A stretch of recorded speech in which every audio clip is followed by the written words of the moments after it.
जय श्री राम दोस्तों, कैसे हो आप लोग। आई होप आप सभी अच्छे होंगे।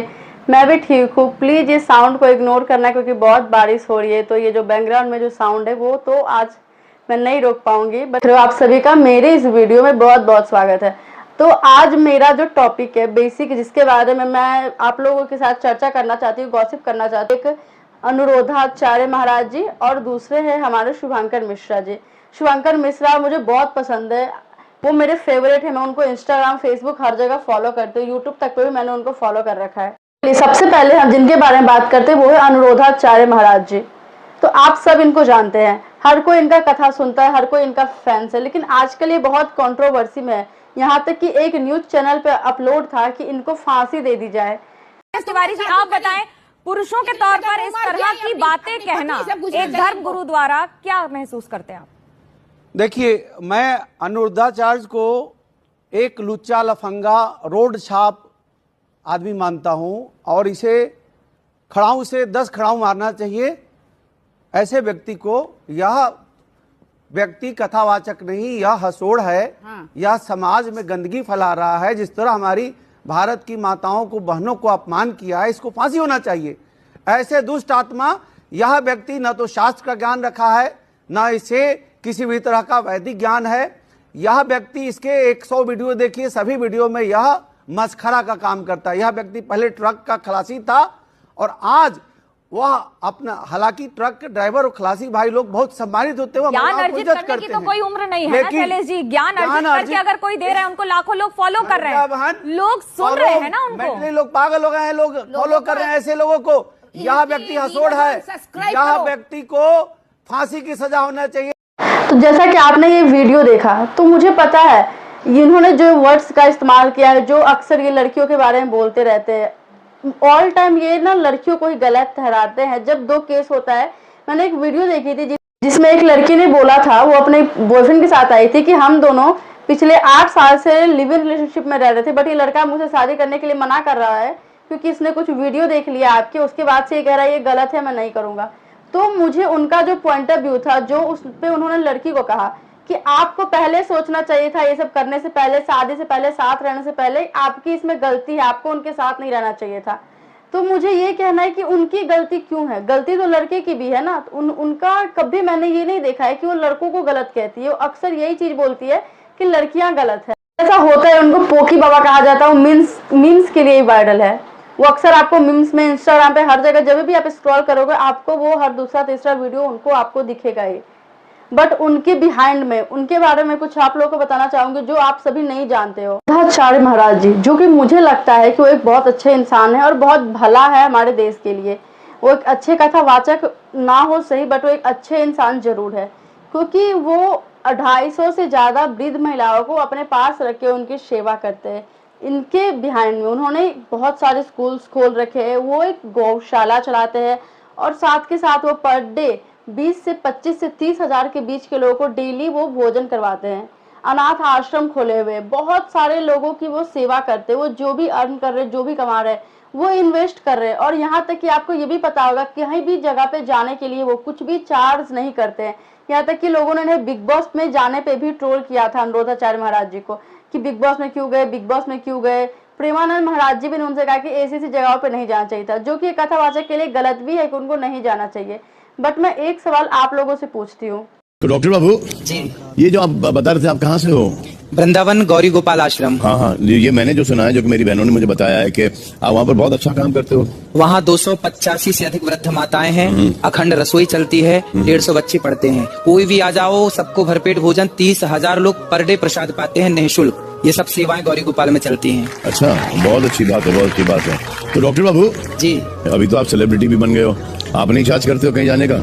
ना, मैं चार्ज नहीं करता। मैं तो आपके प्रेम के लिए आया हूँ, बिग बॉस के प्रेम के लिए, यहाँ कलर्स टीवी के जितने भक्तजन है सबके प्रेम के लिए आया हूँ। बहुत अच्छी बात है, बहुत अच्छी। लोगों ने क्लिप देखा होगा जिसमें सलमान खान अनुराधाचार्य महाराज जी को कह रहे हैं, ये क्लिप देखिए आप लोग, जिसमें वो कह रहे हैं कि आप कहीं भी जाने का चार्ज कीजिए, आप फ्री में जाते हैं, आप इतने लोगों को सेवा कर रहे हैं, भोजन करा रहे हैं, तो आपका ही फायदा होगा इन चीजों से। तो आप सोचिए कि वो कितने अच्छे इंसान है कि वो कहीं भी जाने का कुछ भी पैसा नहीं चार्ज करते। तो बिग बॉस में गए, उनका कहना था कि वो गीता को प्रमोट करने आए, जो कि हमारे सनातन को सपोर्ट करता है। तो अगर वो 2-4 चीजें बोल रहे तो आप उनकी बुराई को एक्सेप्ट मत करो, वो गलत है, जिनके लिए उन्होंने ये माफी भी मांगी है। तो जब उन्होंने माफी मांग ली है तो हमें इन चीजों को भूल जाना चाहिए। वो अक्सर कुछ ना कुछ बोल जाते हैं मस्ती मजाक में, बहस में, जो भी, बट अगर उनके बारे में देखा जाए तो एक बहुत अच्छे इंसान है और हमें उनके इस बात को सपोर्ट करना चाहिए। अगर आप लोग मेरे बात से एग्री हो तो प्लीज कमेंट में जरूर बताएं। अब आप लोग शुभांकर मिश्रा के बारे में मैंने बोला था, आप उनकी ये रील देखिए। दुनिया की सबसे पुरानी यूनिवर्सिटी बिहार से है। दुनिया का सबसे पुराना हिंदू मंदिर बिहार से है। दुनिया का सबसे बड़ा ऊंचा लंबा स्तूप जो है वो बिहार से है। दुनिया का सबसे लंबा वाईफाई जोन बिहार से है। दुनिया की सबसे पुरानी हाईवे बिहार में है। भारत के 10 सबसे बड़े ब्रिज में से 4 बिहार में से है। बिहार वो प्रदेश है जो यूपी के बाद सबसे ज्यादा आईएएस अधिकारी देता है। दुनिया के 2 बड़े धर्म जैन और बुद्ध, इनके प्रमुख स्थान बिहार से। जिसने दुनिया को 0 दिया या जो भारत का प्रथम राष्ट्रपति बना, उन दोनों का जन्म बिहार में हुआ। सिखों के 10वें और अंतिम गुरु गुरु गोविंद सिंह जी का जन्म भी बिहार से हुआ। ये बिहार की चर्चा इसलिए हो रही है क्योंकि कई ऐसे हैं जिन्हें लगता है कि बिहार पिछड़ेपन की पहचान है। बिहार को देश से निकाल दिया जाए तो देश विकसित कहलाएगा। इस देश में इन मैडम के जैसे कई लोग हैं जिन्हें बिहार से घिन आती है, जिन्हें बिहार से शर्म आती है, और ऐसे में हमें लगा कि हमारे देश के एक महत्वपूर्ण प्रदेश बिहार के बारे में आज लोगों को रूबरू कराएं। तो आप लोगों ने ये वीडियो देखा जिसमें उन्होंने बिहार को बहुत अच्छे से एक्सप्लेन किया है, लेकिन क्या आप लोगों को पता है ये बिहार का पास्ट है? बिहार का प्रेजेंट क्यों नहीं बताता? अक्सर लोग बिहार को अच्छा बताने के लिए ही करते हैं कि बिहार ये है, ये है। मैं खुद बिहार से हूँ, लेकिन मुझे इस चीज से ऑब्जेक्शन है कि हाँ, बिहार का पास्ट बहुत अच्छा है। सोचो, जहाँ का पास्ट इतना अच्छा है, अगर प्रेजेंट में उस पर काम किया गया होता तो आज बिहार कहाँ से कहाँ होता। लोग बिहार को इसलिए बुरा नहीं कहते क्योंकि वहां पे ये चीजें नहीं थी। बिहार को इसलिए बुरा कहा जाता है क्योंकि बिहार आज भी गरीब है। इतने अच्छे अच्छे महान लोग, इतने राष्ट्रपति वहां के हुए, जीरो का आविष्कार बिहार से हुआ, फिर भी आज बिहार गरीब क्यों है? वहां की पॉलिटिक्स के कारण ना।